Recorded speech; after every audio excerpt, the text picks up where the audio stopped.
Welcome back everyone to my review for the F1 2018 Belgian Grand Prix. Yes, this weekend we returned to Spa. Wasn't quite the race I think a lot of us predicted and a lot of us hoped for. Coming back after a 3-week break, the summer break that was filled with drama, driver transfers, brand new teams entering the sport, lots of crazy things going on. We thought the race might live up to the craziness that went on in the summer, but as it ended, unfortunately, I think the summer break was more eventful than the Belgian Grand Prix. In today's video, we're going to be discussing a little bit about qualifying and the weekend in general, but the main focus is on the Grand Prix review. But unfortunately, like I said, there's not really a lot to review, so let's talk about qualifying then. Very mixed conditions, especially in Q3, meant Valtteri Bottas would start from the very back of the grid due to engine penalties, along with the 2 Renaults and Stoffel van Dorn. Kimi Raikkonen and the 2 Red Bulls weren't even in the top 4, or even top 5 for that matter. It would be Lewis Hamilton, who got pole position for the 78th time in his career. Sebastian Vettel would line up P2. The second row of the grid was a lockout from the Force India boys. Third for Esteban Ocon, his best ever qualifying result. Fourth for Sergio Perez, his best ever qualifying result as well. Fantastic job for that new team, Racing Point Force India. Rebranded due to the Lance Stroll consortium buying out that team. No points going into this weekend. So a second row lockout, the best ever qualifying result for the team as a whole. A great job for them, considering Spa has been the home of many successes for that team. The best ever result the team ever recorded was at this circuit in 2009 with a second place, thanks to Giancarlo Fisichella. But now the team is bought out, still Force India, but now Racing Point Force India. Brand new team, hoping to do bits, really. Just have a solid race, score some great points. And starting from the second row on the grid, fantastic. Fifth was Romain Grosjean. Obviously, I was very happy with that. And he's a driver under pressure, needed to perform in this second half of the season. And that's a great way to start. Moving on into the race, it was a great start off the line for the majority of the drivers, except Nico Hulkenberg. On the screen now, you can see the biggest smash of the F1 2018 season so far. An incredible crash at Spa, where my boy Grosjean did it back in 2012. Hulkenberg slammed into the back of Alonso. Alonso, as you can see on screen, flying over the top of Charles Leclerc. Leclerc's halo saving his head, which is a big topic of conversation for this crash. Ricciardo, his back wing was gone. Ricciardo then jumped into Raikkonen, knocked his back wing partly off. It was a monstrous crash. A great one to start the race. And I honestly thought, yes, we're in for a fantastic Belgian Grand Prix. Safety car didn't come out straight away. They let the rest of the field race. Vettel followed Hamilton up the hill, was able to get past Hamilton. At the same time, both Force Indias went either side of those two. We were 4 wide heading to the end of the Kemmel Straight. You'll see it there on screen. Ocon on the inside, I really just fancied him just diving up the inside of both of them. He was the one who lost out in the end to all 3 of the rest of the cars. Vettel took the lead from Hamilton, Perez, and then Esteban Ocon. Max Verstappen was able to get past Romain Grosjean, and then behind them was Kevin Magnussen and Pierre Gasly. But after that, a general pretty quiet race, really. I hate to say it, a great smash in turn 1, and like I said, that halo arguably did save Charles Leclerc's life. The damage, I don't have any pictures of it unfortunately, but the damage on that halo shown after the accident on Charles Leclerc's halo, it's a full white halo on the Sauber. This thing was black, where the tyre had just dented it and smashed it from Alonso's car. So I think it definitely proved this year that the halo is needed. And I think that really did save Charles Leclerc a world of pain. Anyway, safety car came in. Hamilton really, really well judged Vettel's restart. Was right on him up to the bus stop chicane. Almost looked like he was going to go for a dive bomb into the bus stop chicane. That's difficult to say. Into the final corner. Didn't quite manage to pull it off. And then that was pretty much the last we ever saw of Vettel or Hamilton. Both of them were so much quicker than the Force Indians behind, so much quicker than Max Verstappen. Hamilton was nowhere near Vettel on race pace. And pretty much, we might as well just say now, Vettel won the race, Hamilton second. The only time it looked like we might actually have a bit of a scrap between them was when Hamilton went for a one-lap undercut around lap 14, trying to almost use Verstappen, hoping Verstappen would then get out ahead of Vettel and sort of block Vettel in. Didn't quite work out like that. Vettel got out ahead of both of them. And like I say, just a straightforward race for those two. But further behind, there was some very bare bits of drama, really. During that safety car period at the beginning of the race, Kimi and Ricciardo came in. The engineers managed to whack him on a new rear wing and get him back out, so that was great for him. Raikkonen, it seems that they managed to fix his bit of damage on the back of his car. He had a puncture as well on the opening lap after that huge, monstrous crash. Eventually, his damage was far too much. He wasn't able to continue on, and Ricciardo as well later on in the race decided to retire with about 20 laps to go just to save the engine. He was 2 laps down the whole time. Red Bull sort of sending him out really just in case there was another safety car, just to try and throw a gamble in there, but it didn't pay off whatsoever. Other things of note, Max Verstappen, he was, like I mentioned, in that 5th place at the safety car restart behind the 2 Force Indians. He was able to get in front of them fairly quickly, to be perfectly honest with you. So, nothing really of note to describe there. After Hamilton and Vettel came in, obviously the rest of the field made their stops a little bit later on.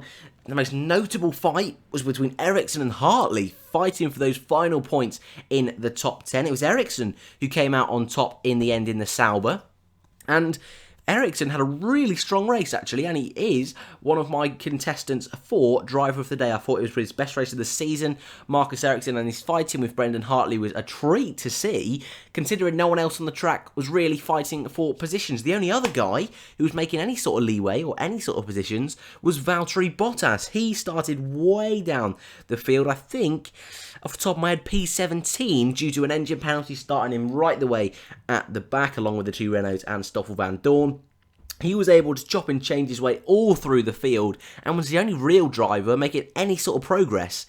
And that's 100% truth, as well. He was the only one passing anyone, made an incredible move around the outside of Brendan Hartley up Eau Rouge.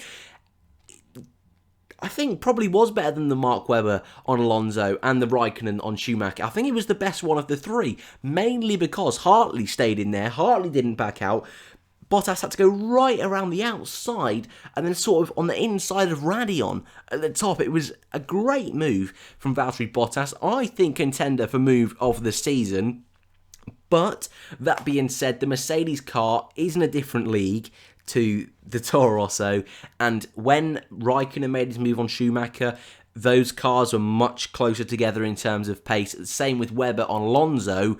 Those cars were very evenly matched, which probably made the moves a bit better. But in terms of the skill needed to pull it off, I think Bottas did a very, very good job there and did himself well to claw back into 4th place at the end. It was really just a story in the end about how far up the grid could Bottas get. In the closing stages, he managed to get past Esteban Ocon, and eventually, with 4 laps to go, finally managed to pass Sergio Perez to claim that 4th position. Ended up being, I think it was 20-30 seconds behind Max Verstappen, so that really shows you the distance between all the drivers. But that was really the story of the race, which is not a lot, is it? And considering sometimes this year in race review, we've had to sit down for about 20 minutes. After 20 minutes, I've just about finished the story of the race. Don't even have time to rate the race out of 10 or driver of the day, but today we got plenty of time for that. So I'll go through the full classification order, and then we'll discuss driver of the day and what I really thought about the Belgian Grand Prix. So, like I mentioned, Sebastian Vettel was today's winner, 25 points for him. The gap's only 14 points between Vettel and Hamilton now in the championship, so that's very spicy indeed. Hamilton, P2, 11 seconds behind Vettel in the end, but as they mentioned on Channel 4 commentary, I think he did throw in the towel with probably around 10-15 laps to go, even probably 20, when he just knew he wasn't going to be able to catch the Ferrari. 3rd, Max Verstappen. That's probably the best story of the day, finally getting that great result in Belgium he's wanted. His best result before today in Belgium was an 8th place. So much needed points and a much needed good result in arguably his home country, the country he was born, the country a lot of his family are from. You can see in that picture the Orange Army in full attendance this weekend. So that was great. That was probably for the fans attending, pretty dull race, but to see their home hero getting a podium, that's probably made it worthwhile for them. So that's something for the fans to cheer for. Valtteri Bottas starting all the way down. Like I said, I'm pretty sure it was P17, P18. If it's down there, I apologise. It was a really difficult race to watch. He finished in P4, and I think he'll be happy with that. I think if we're being totally honest, he will be happy with that. No way he was going to get a podium. So I think for Valtteri, 4th was definitely the best he was going to be able to pull off today, but still a whole minute behind Sebastian Vettel. 5th for Perez, 6th for Ocon. Great point score for the brand new team. Racing Point Force India, they've moved ahead of Williams already. They're also 2 points behind Sauber as well, so it's a really, really good job from them in their first ever official race weekend. 7th and 8th were the two Haas boys, Grosjean leading the charge for them. It's good points for the Haas team, gets them closer to Renault in the Constructors. Renault scored no points at all this weekend, so good points for them, 10 in total. 9th, Pierre Gasly, and Marcus Ericsson got the final point of the entire Grand Prix. Carlos Sainz, a very quiet day for him in P11, just missed out on points. Sergei Sorokin was fighting in the points in those early stages. The two Williams boys actually seemed, well, the race pace of the Williams seems much better than the McLaren. Stoffel Van Dorn was the last of the finishers in P15. He seemed nowhere all weekend, really, and in the race that was very much apparent, but the Williams of Sorokin and Stroll were in the lower end of the top 10 for that early stage of the race, so that was interesting to see and exciting to see for that team going forward. So Sorokin 12th, Lance Stroll 13th, Hartley 14th came in for a late stop, which really affected him. And like I say, Stoffel Van Dorn was the final finisher in P15. The DNFs, Ricciardo, Raikkonen, Leclerc, Alonso and Hulkenberg, all really as a result from that first lap incident. So, like I said, this hasn't been long at all, has it?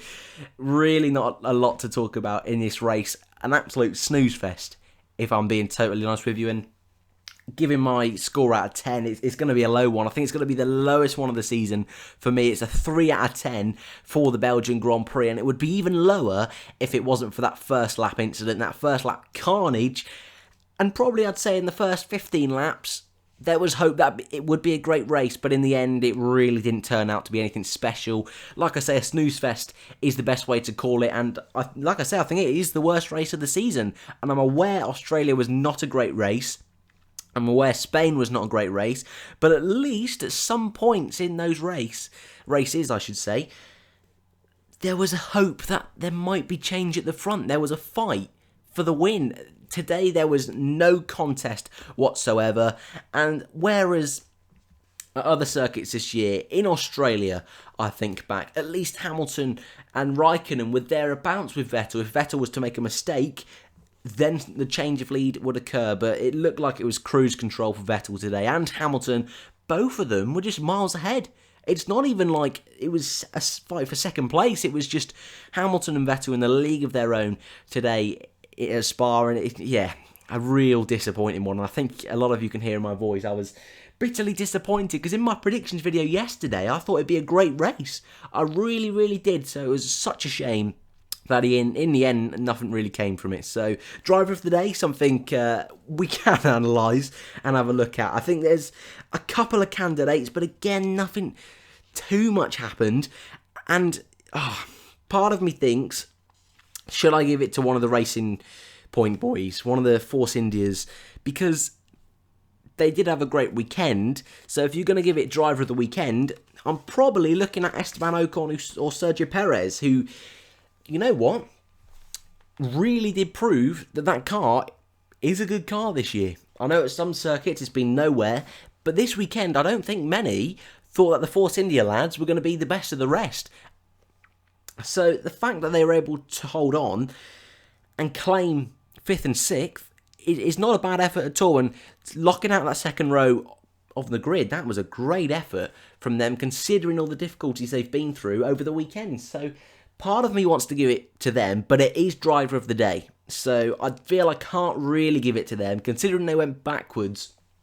And there wasn't really any overtakes or anything special from them both. But I just wanted to mention to them for a great weekend they did have. But as I mentioned earlier, the three sort of short list I'm going to go with. I usually go with a bit of a short list, and then I go with my actual driver of the day. Marcus Ericsson, Sergei Sorokin, and Valtteri Bottas. They're the three that I picked out of this race that I was particularly impressed with. Sorokin, because he was fighting in the points in those early stages, in a car that this year has been nowhere near the points. And he seemed to be running really well in those, like I say, those very early stages. As the race died down, the pace of the Williams seemed to as well, and when they were out of traffic, when they weren't able to use dirty air to keep cars behind, their car did struggle. So Sorokin, he's not going to get it for me. The same with Ericsson. I mean, great to nab a point at Spa, and the fight he had with Hartley was fantastic. But for me, the only person you can really give it to today is Valtteri Bottas. I think a lot of people will point out that, and he will get it, because that's how these sort of things work, that Vettel was a great shout for driver of the day. I think for me, he didn't really have a lot to do, Sebastian Vettel. He was just, well, it was almost one of his Red Bull drives, really, just out at the front, could just cruise control. And for a driver of the day for myself, I want to see a little bit more. I want to see a bit of racing, a bit of feistiness, and I know in that opening lap, he was crucial and clinical in getting past Hamilton. But even his restart wasn't the best that we've seen from Vettel, and I don't feel we saw enough from him to give him driver of the day. He got winner of the day, so 25 points for him is enough. He doesn't care if I give him driver of the day or not. So for me, Valtteri Bottas did get driver of the day, and I'd love to know who you'd give driver of the day to. Really difficult one to pick. Would you give it to Fernando Alonso or Nico Hulkenberg? That would be interesting, because I'm pretty sure a lot of people would have given it to them, knowing this community. But I'd love to know your thoughts on this weekend. A really dull one in the end, a big disappointment. Hopefully next weekend at Monza we see a different tale, but again I'm not too sure whether it'll be another Ferrari domination, but at least the championship is blown wide open once again. 14 points between Hamilton and Vettel. It really is a great season. Thank you guys for watching as always. Like, subscribe, and I'll see you in the next one.